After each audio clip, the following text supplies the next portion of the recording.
केजरीवाल जी, आप इतनी हल्की बात नहीं कर सकते सर, वो भी इतनी छोटी बात। अरे भगत सिंह को इतना छोटा मत कीजिए। अरे सर, आपकी तमाम सारी बातों के लिए हम कहते हैं हेड्स ऑफ, लेकिन सर आपकी गलत बातों को तो हम कहेंगे सर हेड्स डाउन। हर चीज को बहुत बड़ा चढ़ा करके राई का पहाड़ बना देना, इसमें कोई गलत नहीं है, इसमें महारत हासिल है आपको भी, आपकी पूरी टीम को भी है, और बीजेपी सब राजनीतिक पार्टियों की, इसमें कोई गलत नहीं है। क्योंकि आज की पॉलिटिक्स इन दिनों इसी प्रचार पर बनी हुई है और एक फॉर्मूला बन चुका है। भ्रष्टाचार के आरोप में आपके 2 मंत्री हैं, एक मनीष सिसोदिया और सत्येंद्र जैन। उनके बचाव में आपने ये कह दिया कि दोनों भगत सिंह हैं।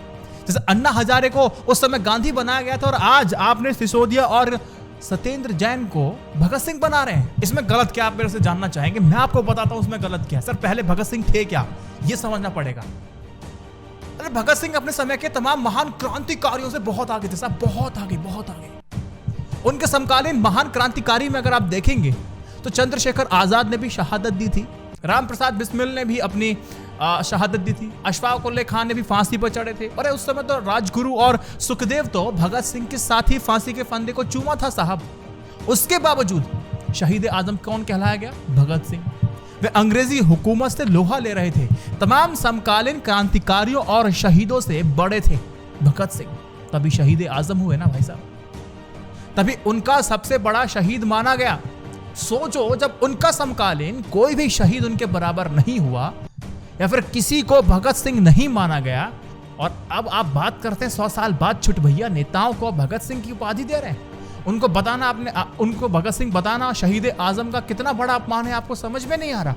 यह अच्छी बात है कि अरविंद केजरीवाल अपने कार्यक्रमों में, सरकारी दफ्तरों में भगत सिंह की तस्वीरें पीछे लगा रहे हैं साहब। एक बात बताइए, पीछे तस्वीर लगाने का मतलब आपको अधिकार मिल जाता है कि आप उनका अपमान करना शुरू करेंगे? बिल्कुल नहीं मिल जाता साहब। आपने तस्वीरें पीठ के पीछे लगाई हैं सर, 2 तस्वीरें आगे भी लगाओ, समझ में आएगा।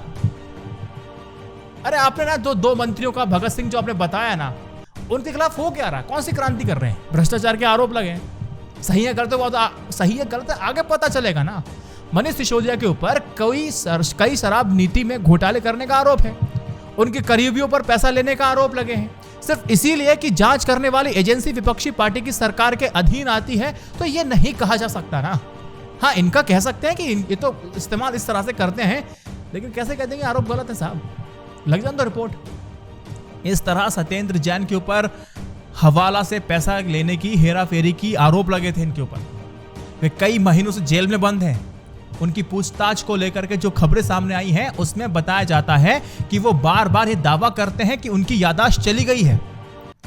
अरे सोचिए साहब, भ्रष्टाचार के आरोप में जेल में बंद व्यक्ति जो एक एजेंसी की जांच में याददाश्त चली जाने का जब बहाना कर सकता है, जब कर रहे हैं, तो उनको आप भगत सिंह बताएंगे?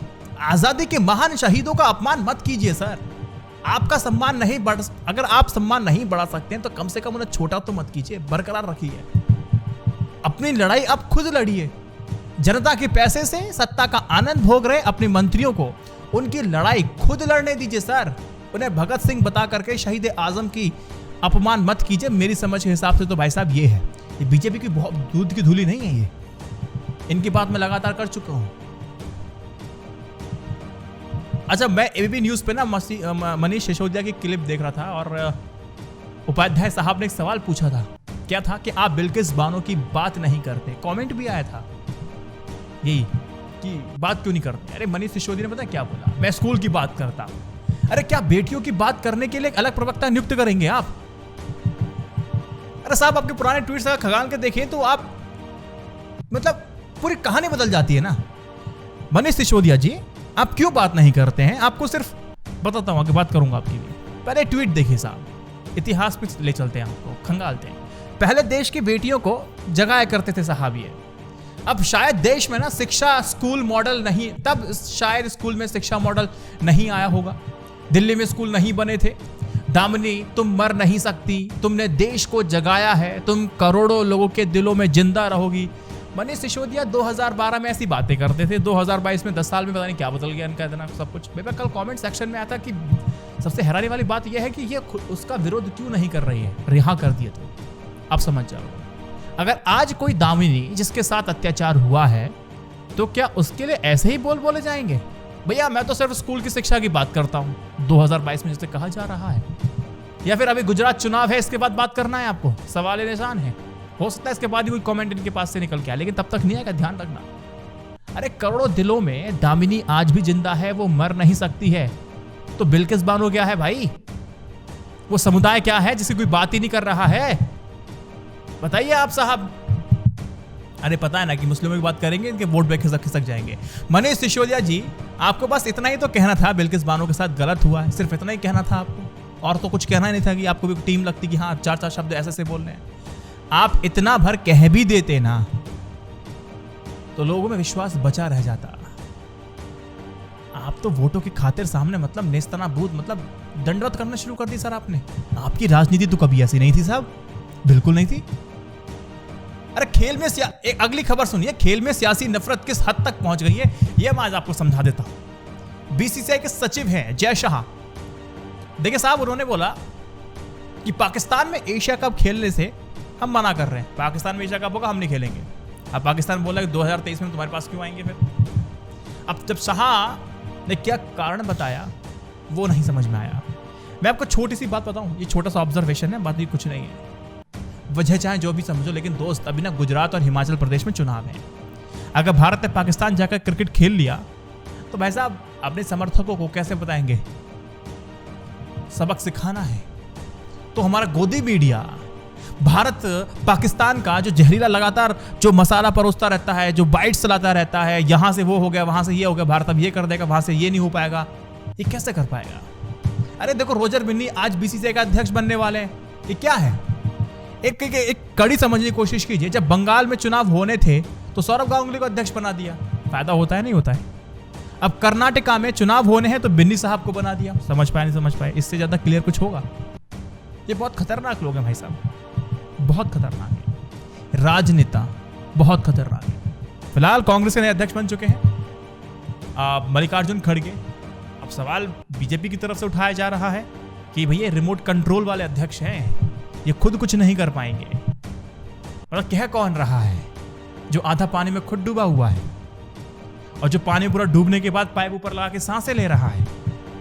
लोकतंत्र में, लोकतंत्र के हिसाब से बोल रहा हूं। पार्टी के अंदर कितना लोकतंत्र है हमें समझ में आ गया था। मोदी जी के सामने बैठ करके उमा भारती ने मोदी जी के जो फेवरेट नेता थे ना उनके खिलाफ बोल दिया था, तो 2019 में चुनाव नहीं लड़ने दिया था। अरे जो बीजेपी को उठा करके 3 सीट से 300 सीटों तक लाने वाले लाल कृष्ण आडवाणी जी को आपने मतलब ऐसे गायब किया, मतलब उससे गधे के मतलब सिर से सींग गायब कर दिया आपने। लोकतंत्र आपकी पार्टी में कितना है पता है हमें सर, और हमें ये भी पता है कि जेपी नड्डा साहब क्या करेंगे, उनके हाथ में कितनी पावर है, हमको सब पता है। चलो कम से कम हमें तो ये तो पता चला कि कांग्रेस प्रेसिडेंट के अंदर ऐसे चुनाव होते हैं और इस तरह से चीजें निकल के सामने आती हैं। और जेपी नड्डा का चुनाव किस तरह से हुआ था? क्योंकि पर्ची ना ऊपर से टपकाई जाती है बीजेपी में, आरएसएस के थ्रू नाम निकल के जाते हैं। इनको बनाना है तब बनाया जाता है। अब बताओ ना बीजेपी वालों की, तुम लोगों ने मतलब आप लोग यहाँ कौन सा किस तरह से प्रेसिडेंट को चुना जाता है? कोई प्रक्रिया आप लोगों ने कभी सुनी है? किसी एक पार्टी के अंध बन करके समर्थक मत बनिए। मैं तो कहता हूं एक बस एक नागरिक बन जाइए, बाकी काम खत्म। मेरी बात से इत्तेफाक रखते हैं तो इस वीडियो को 3 व्हाट्सएप ग्रुप में शेयर करते हुए जय Hind, Vande Mataram, stay updated, stay educated, सत्यमेव जयते, नमस्कार। और बाबा रामदेव एक्सपोज है वीडियो जरूर देखना, लिंक फर्स्ट कमेंट में है।